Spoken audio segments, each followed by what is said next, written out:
औज़ुबिल्लाहि समीउल अलीम मिनश्शैतानिर्रजीम बिस्मिल्लाहिर्रहमानिर्रहीम। कोई भी इमूवेबल प्रॉपर्टी अगर किसी खातून को हक महर में या किसी भी हवाले से लिख दी जाती है बतौर हक महर और निकाहनामे के कानून के मुताबिक इसका अंदराज भी हो जाता है,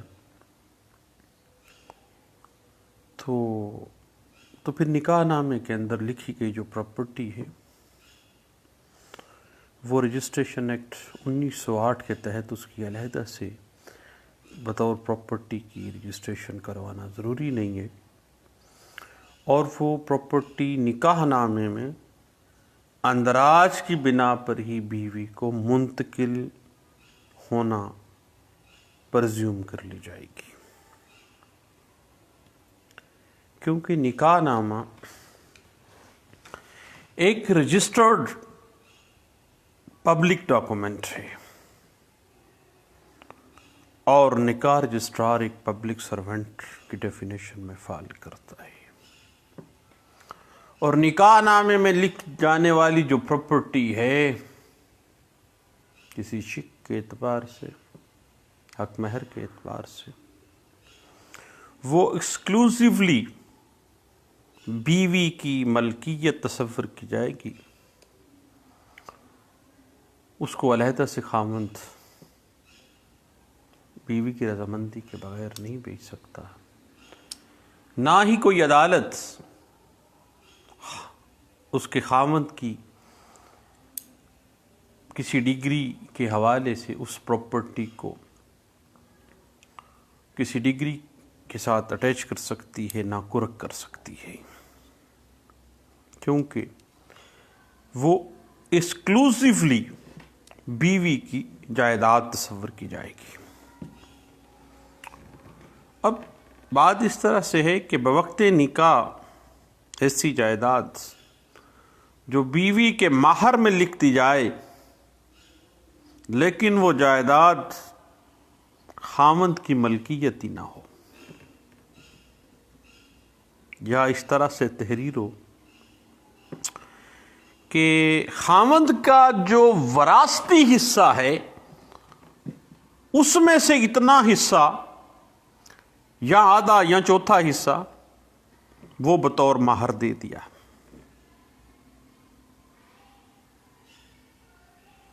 अब एक बड़ी कॉम्प्लिकेशन पैदा हो जाती है कि चूंकि जो खामिंद है वो अब उसके पास प्रॉपर्टी है ही नहीं, लेकिन वो प्रॉपर्टी उसने बतौर महर लिख दी है, वो मालिक नहीं था। या बाज़ औक़ात मुश्तरका प्रॉपर्टी थी, या बाज़ औक़ात उसके वालिद की प्रॉपर्टी थी,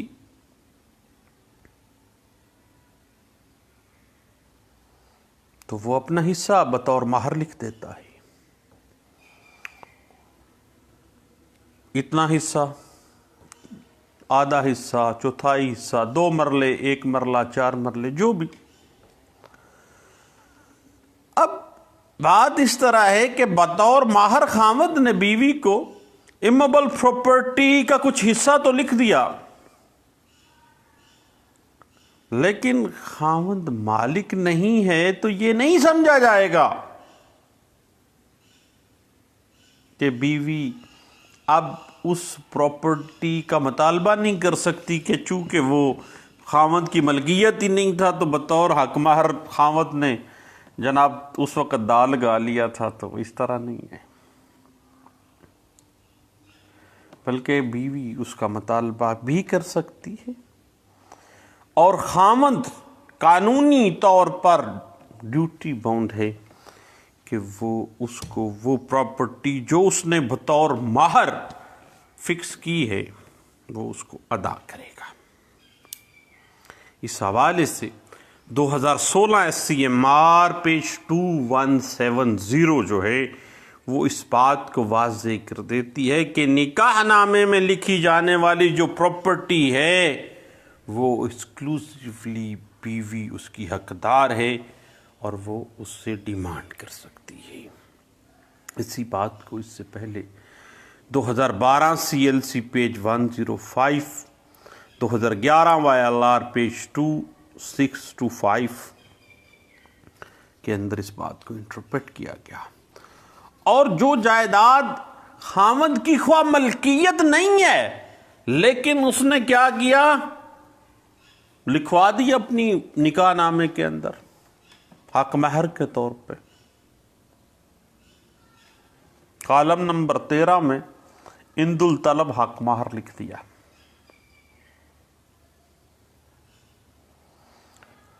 और उसके बाद कॉलम नंबर 16 में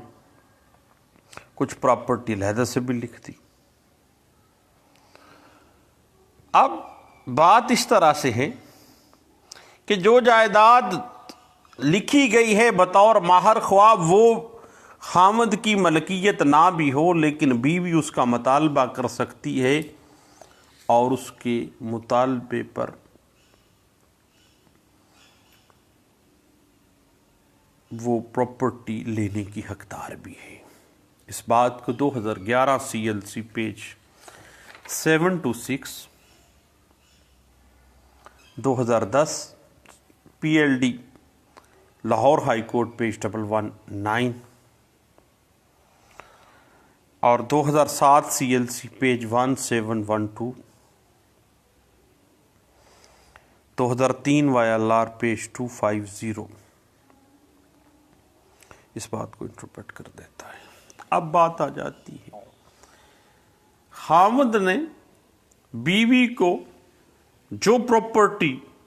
जो मकान या कोई मकान का हिस्सा या कोई दुकान या कोई हिस्सा प्रॉपर्टी में से बीवी को महर में दे दिया है, महर में लिख दिया है, तो ऐसा दावा फैमिली कोर्ट सुनने की मजाज है, क्योंकि हक महर के जुमरे में आ गया है वो। इस बात को 2010 CLC पेज 87 में इंटरप्रेट किया गया था। याद रखिएगा कि महर में अगर खामद अपनी प्रॉपर्टी को महर में ना भी लिखे, खामद का जो वालिद है यानी उस औरत का जो ससुर है, ससुर भी अपने लड़के की तरफ से अपनी बहू को हक महर में इमूवेबल प्रॉपर्टी जो लिख के देगा, वो बहू एक्सक्लूसिवली उस प्रॉपर्टी की मालिका तस्वर की जाएगी, बाद में वो बेच नहीं सकते। अब इस बात को NLR 2008 CLJ page 509, NLR 2010 CLJ page 402 और 2004 MLD पेज 1492 भी इसी बात को वजाहत हो जाती है। अब जब महर के मामले में आ गया कोई मामला, तो ये समझा जाएगा कि ये हिबा बिल अवज कर दिया है, तो वापस लेने का खामिद मजाज नहीं है। इस बात को PLD 2004 supreme court Pakistan page 10C में इंटरप्रेट किया गया और याद रखिएगा कि ख्वाह ससुर ने अपनी बहू को अपने बेटे की तरफ से हक महर में कोई प्रॉपर्टी लिख के दी है, निकाहनामे में उसका अंदराज हो गया है, तो अलग से दस्तावेजात बै की या कोई हिबानामे बनाने की ज़रूरत नहीं है। निकाहनामे में लिखी गई जायदाद उस दुल्हन के नाम मुंतकिल कर दी गई है, वो मुंतकिल ही समझी जाएगी। इस बात पे मेरे एक दोस्त कहा करते थे तमीज़ के, जब भाई कोई प्रॉपर्टी ख़रीदे किसी शख्स से तो उससे कहना चाहिए कि भाई ले आ अपना निकाहनामा, पहले निकाहनामा चेक करूँगा कहीं ये अपनी बीवी को तो नहीं लिख के दिया ये तुम लोगों ने।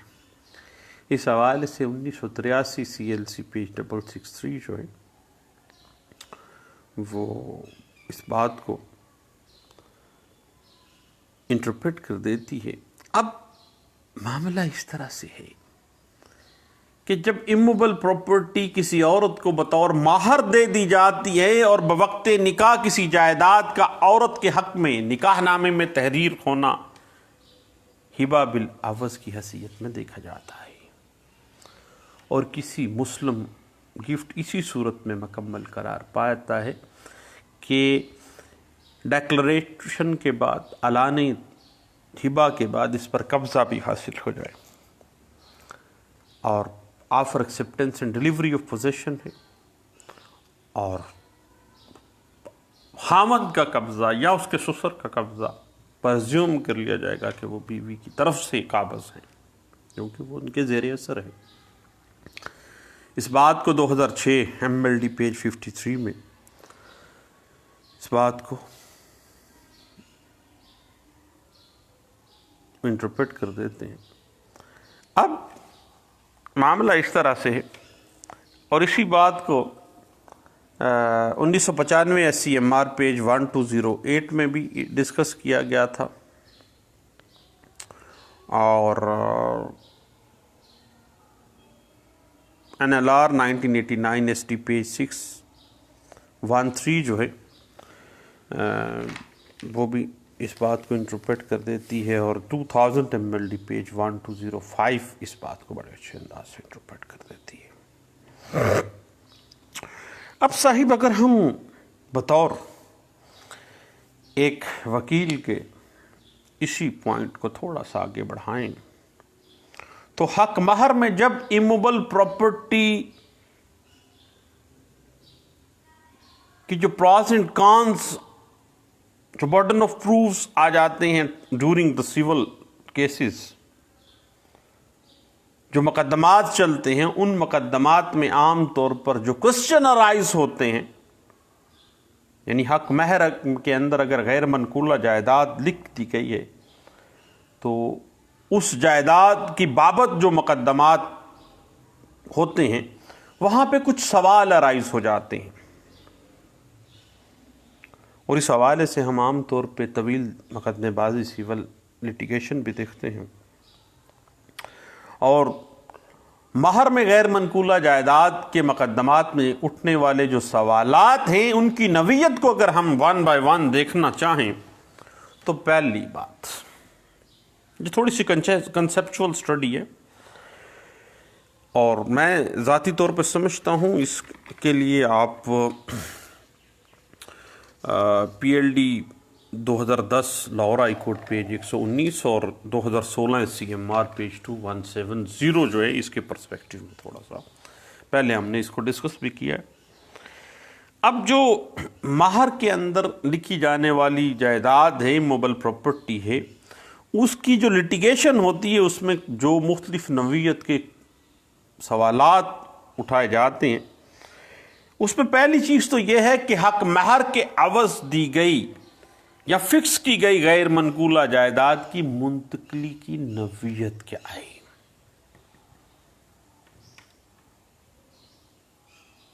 बतौर वकील ये कंसेप्चुअल जो कम्प्लेक्सिटी है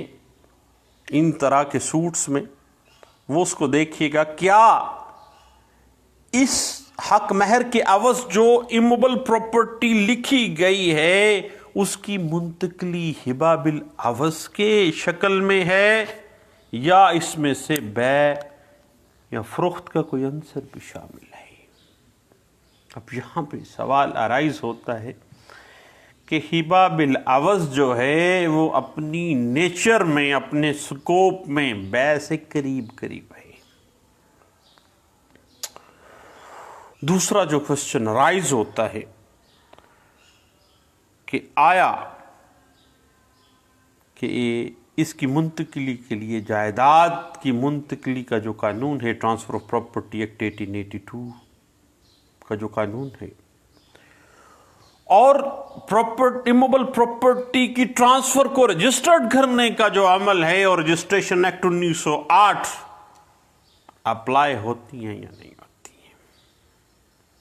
या बग़ैर अंदराज दस्तावेज़ात या ज़बानी तौर पर या निकाहनामा के अंदर ही तहरीर की जाना जो है डेट इज़ इनफ। तो जब ये बात सेटल्ड है कि निकाह नामा एक पब्लिक डॉक्यूमेंट है और निकाह रजिस्ट्रार एक पब्लिक सर्वेंट की डेफिनेशन में फॉल कर जाता है और अलहदा से उस प्रॉपर्टी को रजिस्टर्ड करवाने की ज़रूरत बाकी नहीं रह जाती। इस हवाले से जो तीसरी नवीयत का सवाल अराइज होता है उस मुकदमाबाजी में, जब हक महर के अंदर गैर मनकूला जायदाद लिखी होती है और उस जायदाद की बाबत कुछ लिटिगेशन में सवालात जो बेसिक कंसेप्चुअल स्टडीज़ के हवाले से अराइज हो जाते हैं कि अब बात इस तरह से है कि क्या जो हक महर में लिखी हुई जायदाद है औरत को,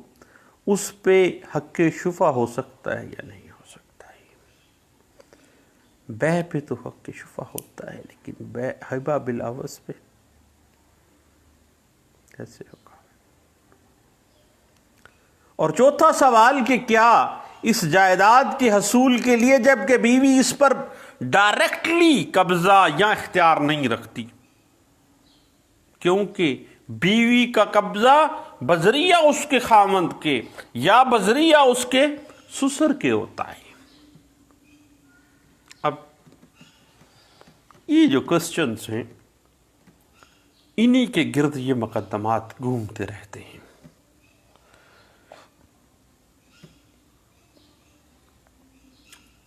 हक महर में दी जाने वाली जो इमूवेबल प्रॉपर्टी है वो हिबा की डेफिनेशन में फाल कर जाती है, हिबा बिल अवज़। और मुसलमान खामंद बीवी को हक महर में किसी बदल के या बगैर किसी बदल के माहर बजाती तौर पर बदल ही में फाल कर जाता है मोहम्मद अल्लाह के पॉइंट ऑफ व्यू से। तो जब हिबा आ गया सारे मामला क्लियर हो जाते हैं। और अगर हक महर में लिखी जाने वाली प्रॉपर्टी हिबा है तो ये सादा हिबा है, और अगर वो कोई मालियत मुकर्रर करे या इसकी अवज़ कोई जायदाद दे तो ये हिबा बिल अवज़ है।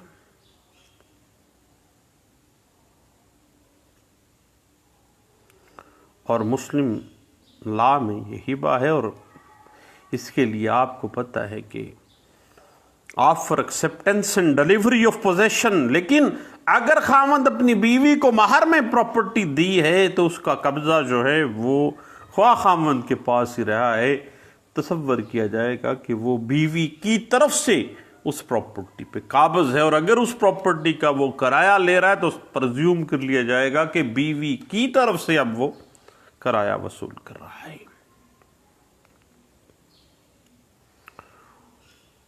अब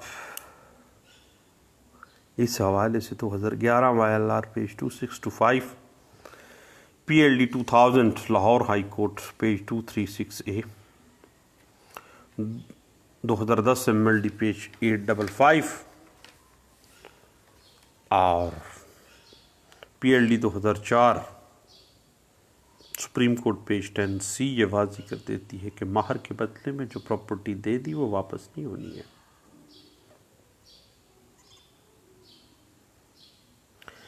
क्योंकि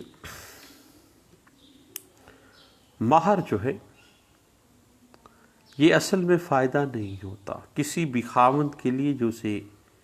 काबिल वापसी हो, खुला या तलाक के अवज़ में हिबा या फ़ायदा हमेशा कुछ ना कुछ होता है जो कि बिला किसी मुआवजे के अदा किया जाता है। और हक महर को हिबा के तौर पर भी अगर लिया जाता है तो फिर इस हवाले से जो बीवी को आप दे चुके हैं वो वापस नहीं ले सकते हैं। इस हवाले से 2002 YLR पेज 599, 2003 YLR पेज 70 इस बात को वाज़ेह कर देती है। और निकाह नामे में जो प्रॉपर्टी दे दी गई है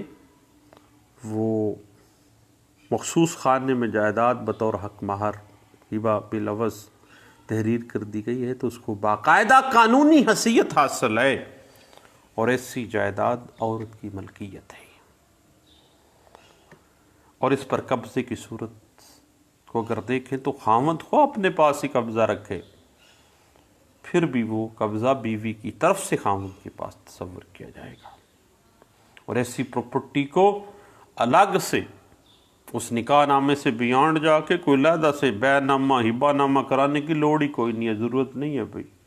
इस हवाले से 2002 MLD पेज 31, 2006 MLD पेज 53। और बाज़ औक़ात पता है क्या होता है, खामद के पास कोई प्रॉपर्टी नहीं होती, फड़ मार देता है, फलाम प्लाट हक महर के तौर पे दराज कर देता है। तो बीवी बाकायदा दावा दायर करके महर का फैमिली कोर्ट में बाकायदा जिस जायदाद का तकाजा करके वो जायदाद वसूल कर सकती है, अदरवाइज जेल जाएगा। इस बात को 1991 CLC पेज 1620 और 2006 MLD पेज 563 इंटरप्रेट करते हैं। अब निकाहनामा में जो हक महर के बदल में इमूवेबल प्रॉपर्टी लिख दी गई है वो खामद की पहुंच में है या नहीं है, बीवी के पास। बीवी को अगर वो खामद की मलकियत है तो बीवी को मलकियत चली गई, अगर नहीं है उसकी तो फिर वो तकाजा कर सकती है। इस बात को 2004 MLD page 1492, 1995 SCMR page 1208, NLR 1989 SD page 613 जो है इस बात को इंटरप्रेट कर देता है। अब अगर हम देखें कि आखिर कौन सी ऐसी शिक है या ऐसा कौन सा मामला है कि हक महर के अंदर जो फिक्स की गई है इमूवेबल प्रॉपर्टी उसको अलग से रजिस्टर्ड करवाने की क्यों ज़रूरत नहीं है। और अगर मुस्लिम फैमिली लॉ ऑर्डिनेंस 1961 के तहत निकाहनामा बाकायदा रजिस्टर्ड हो और फिर उस अंदराज शुदा निकाहनामे में हक महर या उसकी मालियत के अवज़ बीवी को इमूवेबल प्रॉपर्टी दे दी गई हो तो फिर ऐसा अंदराज शुदा जो प्रॉपर्टी निकाहनामे में है उस जायदाद को रजिस्ट्रेशन एक्ट 1908 के तहत अलग से रजिस्टर्ड करवाने की ज़रूरत नहीं है, क्योंकि रजिस्टर्ड निकाहनामा पब्लिक डॉक्यूमेंट है, निकाह रजिस्ट्रार पब्लिक सर्वेंट है, उसको रजिस्टर्ड करता है, इसी वजह से अलग से रजिस्ट्रेशन की ज़रूरत नहीं है।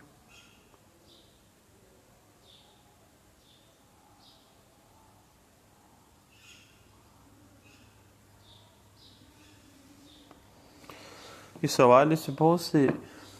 मुकदमात हैं जिनमें सुप्रीरियर कोर्ट्स ने निकाहनामे के अंदर जो हक महर में प्रॉपर्टी है वो बीवी की मलकियत तस्वर किया और बाकायदा तौर पर वो औरत उसकी एक्सक्लूसिव हकदार है, उसके अलावा कोई नहीं।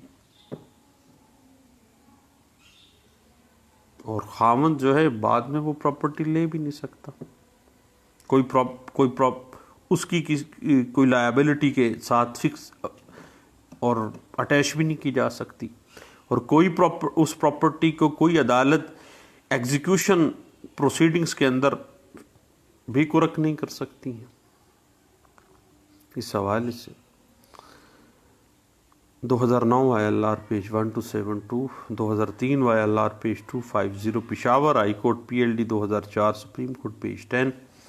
1999 CLC पेज 163 और 2006 MLD पेज 53 और 2006 MLD पेज 53 के अलावा 2000 MLD page 1205 PLD 2000 Lahore high court page 355 PLD 2004 Peshawar high court page 213 1995 SCMR page 1208 में ये वाज़ेह कर दिया गया कि ख्वाह शोहर उस प्रॉपर्टी का मालिक नहीं है, लेकिन उसने चूँकि बतौर हक महर लिख दी है, अब बीवी का हक है, बीवी का राइट है, बीवी अपना राइट क्लेम कर सकती है और वो प्रॉपर्टी नहीं तो उसकी मालियत के मुताबिक नकद अदायगी भी देनी पड़ेगी। अब हक महर में दी गई जो इमूवेबल प्रॉपर्टी के बारे में रजिस्ट्रेशन एक्ट की दिफात और रजिस्ट्रेशन एक्ट 1908 की बात कर रहे हैं और transfer of property act 1882 apply नहीं होता है, ना रजिस्ट्रेशन एक्ट अप्लाई होगा ना transfer of property act apply होगा जो इमूवेबल प्रॉपर्टी निकाहनामे में आ गई, क्योंकि ट्रांसफ़र ऑफ प्रॉपर्टी एक्ट की कोई भी शिक जो है मुस्लिम लॉ के किसी असूल को मुतासर नहीं करती। इस हवाले से याद रखिएगा कि हक महर गैर मनकूला जायदाद के हवाले से इस नवीयत मुंतकली और इस मुंतकली की शिक, अब इस हवाले से हमने पहले भी बात की है कि कतई सूरत रजिस्ट्रेशन की ज़रूरत नहीं है, क्योंकि निकाहनामा बज़ाते खुद एक रजिस्टर्ड डॉक्यूमेंट है और इस बात को 2000 MLD page 1205 2005 MLD page 376D और इस हवाले से पेशावर हाई कोर्ट की एक लैंडमार्क जजमेंट है कि उसमें वाज़ेह किया गया था कि जब निकाहनामे का अंदराज मुस्लिम फैमिली लॉ ऑर्डिनेंस 1961 की सेक्शन 5 के अहकामात के मुताबिक बाकायदा रजिस्टर्ड हुआ है, तो कोई भी जायदाद जो बतौर महर के खामद ने या खामद के वालिद ने अपने बेटे की तरफ से निकाहनामे में लिख दी है, उसमें अलग से दस्तावेज़ बनवाने की ज़रूरत नहीं है, क्योंकि निकाहनामे में लिखी गई जो जायदाद है वो लिखते सार ही, इजाबो कबूल होते सार ही बीवी की मलकियत समझी जाएगी। इस बात को 2003 YLR page 250 Peshawar high court जो है वो इस बात को इंटरप्रेट कर दी है और 2016 SCMR पेज 2170 इस बात को बड़े अच्छे अंदाज से वाज़ेह कर देती है। नहीं दोस्तों, चंद बातें थीं, एक अहम टॉपिक था कि हक महर में जो इमूवेबल प्रॉपर्टी लिख दी जाती है बतौर हक महर, प्लॉट लिख दिया जाता है, घर लिख दिया जाता है, कमरा लिख दिया जाता है, उसकी कानून में हैसियत क्या है। मैंने कहा सब दोस्तों से शेयर करनी चाहिए, ये बड़ी अहम बात थी। ले दोस्तों, दुआओं में याद रखिएगा, दोबारा इंशाअल्लाह हम मिलते हैं। थैंक यू, अल्लाह हाफिज़।